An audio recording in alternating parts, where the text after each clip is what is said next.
Good morning, ladies and gentlemen. Welcome back to another episode here on European Confessions. The following story that you're going to be listening to, it comes from a translation of a message that I received. In the translation of that message, it reads like this. Hello, how are you? Can you please post my own story as anonymous? I have come here because I wish to share with you my own story. So growing up, I never understood myself. I was someone that always kept to herself indoors, did not like to go out with other people. And when it came to boys, I just did not have any feelings at all. And I would always know whenever a man would come to propose love to me, immediately I would know if the person had evil intentions, just wanting to sleep with me and hurting me, and then moving on with his life. So I ended up staying alone for a very long time without a boyfriend, such that most of the people, they thought that maybe I was not into dating guys. I am 32 years old. I was born in Ga-Rankuwa.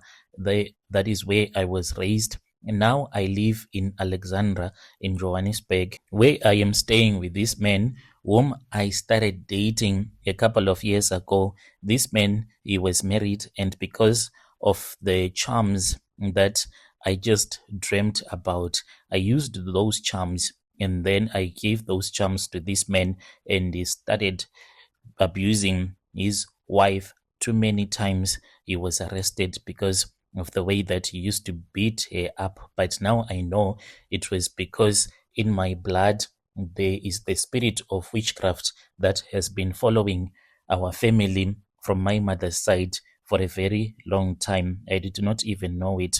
So when this Zimbabwean woman told me that I was a witch, I told her that I do not believe in witchcraft. And she said, do you think that the dreams that you had when you were told the things that you were supposed to buy, how to perform those rituals, so you think that it was the work of God? You go to church, but still you are a witch, and it is in your blood. You cannot deny. It's like when your grandfather was a pastor and then your father becomes a pastor, you will also become a pastor. It means that it will be something that will be in the generation forever and ever. Like you will just be like that. And in the family from my mother's side, my grandmother, she was a witch. Like her grandmother before that, she was also a witch.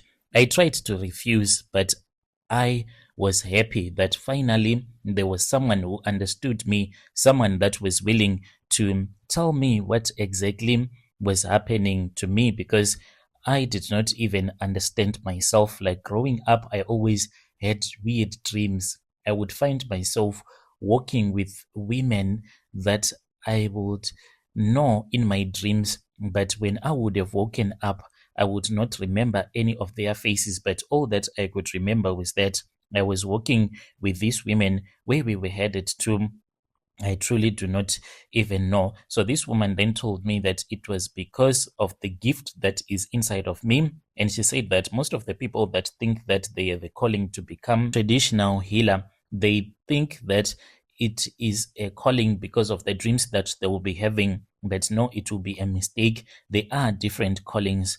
And in our family, it is not a family of sangomas. Even if I choose to become a sangoma, I will be using the charms and the herbs, but using the spirit of witchcraft to help those that would have come to consult with me.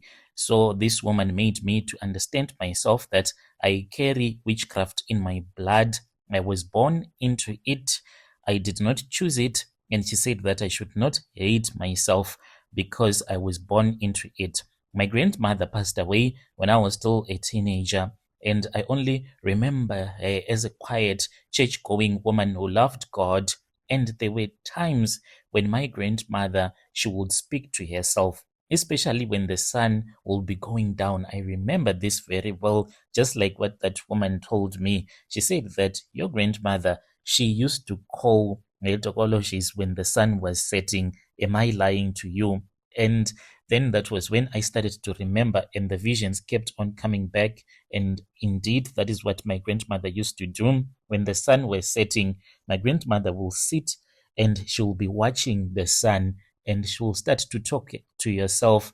And we did not even know that my grandmother, she will be busy calling her tokologies so that she can be able to use those tokologies late at night. So this woman, she was staying in the same street at this other house at the far end of our street, and she used to mind her business. She was working as a maid somewhere else, and I never thought that I was going to become friends with her. So after I had moved from Ga-Rankuwa and I came to Johannesburg, staying with this man that I had stolen from another woman. So I visited my mom, and when I was going to visit my mom, that was when I got into the same taxi with this woman. We both came out of the same taxi, and this woman just smiled at me and she said, "I'll see you tonight." And she laughed at me. So I did not even understand. So since she was someone that was from Zim, so I just thought that maybe she does not know how to pronounce Sutu very well. So maybe she had made a mistake. It did not make sense that we are strangers. Then all of a sudden you say that I'll see you tonight. What for?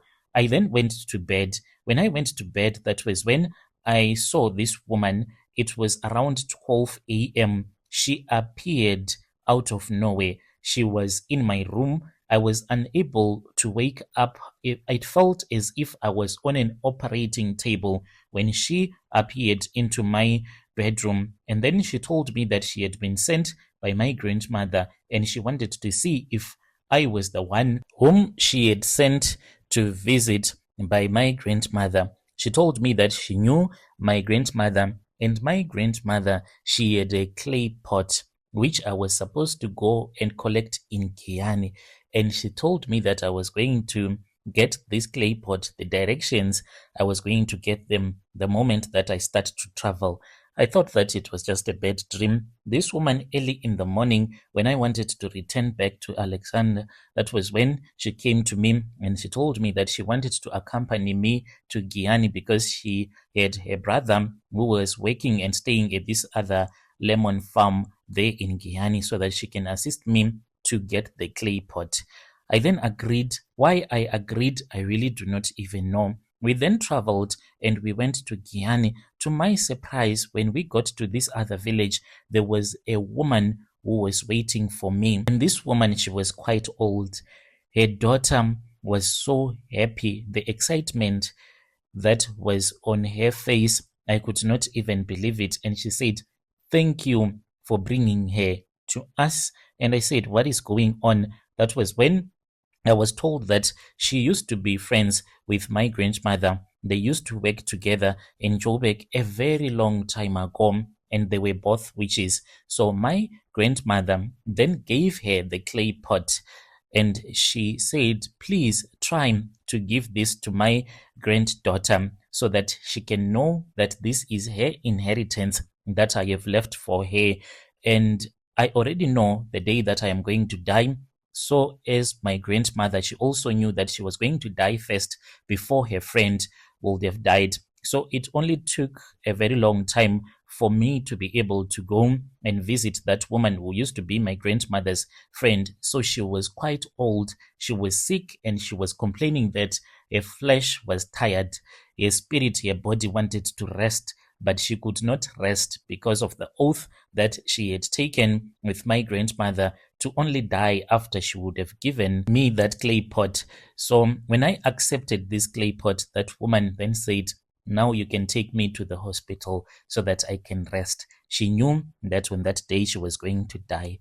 We waited for her to pass away, and then we were there at her funeral.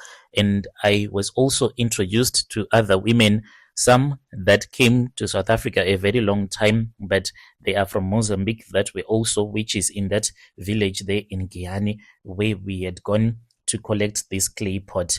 After the funeral was over, we then returned back to Johannesburg with this Zimbabwean woman who was my new friend. So I was told that as for me, I will only specialize in the things that my grandmother was taught, and she was also taught by her own grandmother, and it follows our bloodline.